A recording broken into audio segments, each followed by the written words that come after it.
Hello everyone, कैसे हैं आप सब। मैं आशा करता हूं आप सभी हमेशा की तरह बढ़िया होंगे और मजे में होंगे। तो एक बार फिर से मैं गुमनाम सर और आप सभी का बहुत बहुत स्वागत है आपके अपने चैनल गुमनाम केमिस्ट्री शायर में। तो बेटा जैसे कि 7 मिनट स्पेशल केमिस्ट्री में अपना चैप्टर चल रहा है रसायन विज्ञान की कुछ मूल अवधारणाएं, और जिसका बहुत ही इंपॉर्टेंट टॉपिक है रासायनिक संयोग के नियम। और आज वीडियो नंबर 20 है इस चैप्टर का, और आज हम इसके पार्ट 2 में रासायनिक संयोग के नियम के पार्ट 2 में सीखने वाले हैं स्थिर अनुपात का नियम। तो कोई बकवास नहीं होगी, कोई फालतू टाइम पास नहीं होगा। फटाफट से कॉपी और पेन पकड़कर बैठ जाइए। केमिस्ट्री को पढ़ेंगे नहीं, सीख कर छोड़ेंगे।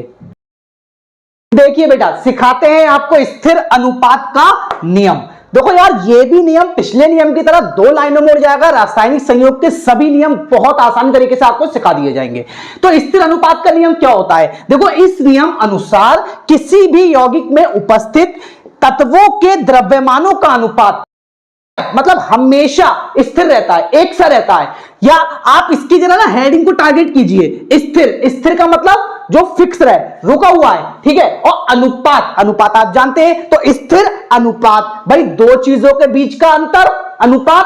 तो स्थिर अनुपात मतलब स्थिर अनुपात का नियम। तो यह नियम सिंपल से यार क्या कहता है? इस नियम अनुसार किसी भी यौगिक में उपस्थित तत्वों के द्रव्यमानों का अनुपात सदैव स्थिर रहता है। समझ में आया? अब आपको मैं इस चीज को अच्छे से दिमाग में घुसाता हूं। देखो क्या है यार, इसका एग्जांपल देखो। जैसे H2O में H तथा O के द्रव्यमानों का अनुपात 2:16 होता है, चाहे जल को किसी भी स्रोत से लिया जाए। समझ में आया? कुछ नहीं समझ में आया ना? कुछ नहीं समझ में आया यार, अभी समझ जाओगे। इधर देखो, मेरी बात पर ध्यान दो। इधर देखो, जैसे H2O है, जल का फॉर्मूला है भैया, H का परमाणु भार होता है 1, O का परमाणु भार होता है 16। तो जब इनके परमाणु भार का रेशियो निकालेंगे तो H है 2, तो 2 का 2 अनुपात O का 16। पहली चीज 2:16 मिल गया आपको।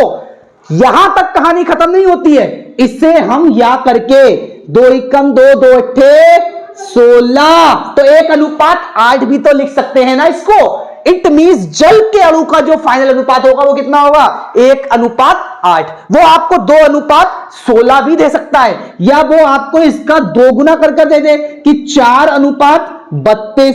तो ये जो अनुपात का रेशियो है ना, रेशियो है ये, देखिए आप फिक्स रह रहा।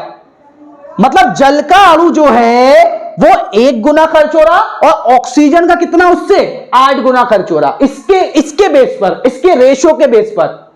अब स्थिर अनुपात का नियम क्या कहता है? भाई जो ये जल का जो भी ये अनुपात है, जो भी ये अनुपात है H और O परमाणु के बीच में, भाई H अलग तत्व है, हाइड्रोजन ऑक्सीजन अलग तत्व है, तो इनके बीच में ये जो अनुपात है ये हमेशा स्थिर रहे। कब स्थिर रहे? जैसे जल हो चाहे वर्षा का, भाई जल हो चाहे समुद्र का, जल हो चाहे घर का, जल हो चाहे पीने का पानी, जल हो चाहे मटके का, चाहे जल की बाष्प हो, ठीक है, चाहे जल की बाष्प हो, या जल नमी की अवस्था में हो, या जल नमी की अवस्था में हो। देखो इतने सारे मैंने ये आपके सामने पॉइंट्स लिखे। भाई जल वर्षा का हो, समुद्र का हो, घर का हो, पीने का पानी, मटके का पानी, जल की बाष्प, जल की नमी, नाली का पानी, कुएं का पानी, नदियों का पानी, झरनों का पानी, अरे सब जगह पानी पानी। लेकिन लेकिन लेकिन लेकिन एक बात पे टारगेट कीजिएगा, पानी हो कहीं का, फॉर्मूला तो सबका H2O ही रहेगा ना बेटा।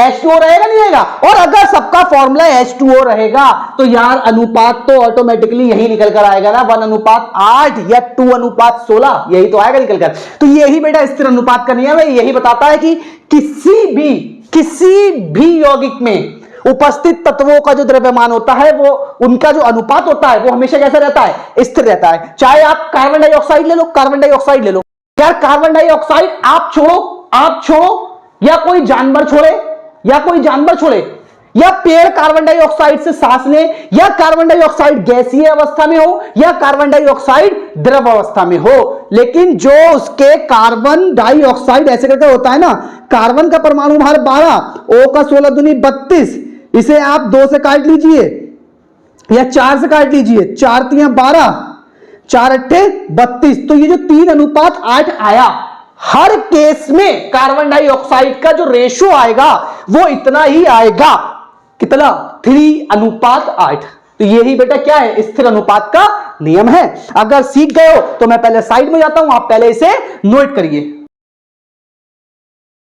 ठीक है बेटा, अगर यार वीडियो समझ में आया है और अच्छा लगा है, आसान था, तो यार चैनल को फटाफट से सब्सक्राइब कर लो, बेल आइकन को प्रेस कर लो, जिससे आप समय पर आए वीडियो का अपडेट ले सको और सभी टॉपिक्स अच्छे से सीख सको। क्योंकि मैं केमिस्ट्री लोगों की तरह मैं नहीं कहता मैं तुम्हें केमिस्ट्री पढ़ाऊंगा, ये करूंगा वो करूंगा। मेरा सिर्फ एक टारगेट है, मैं तुम्हें केमिस्ट्री सिखाऊंगा और ये जब तक मेरी सांसें चलेंगी मैं इस काम को लगातार करता रहूंगा।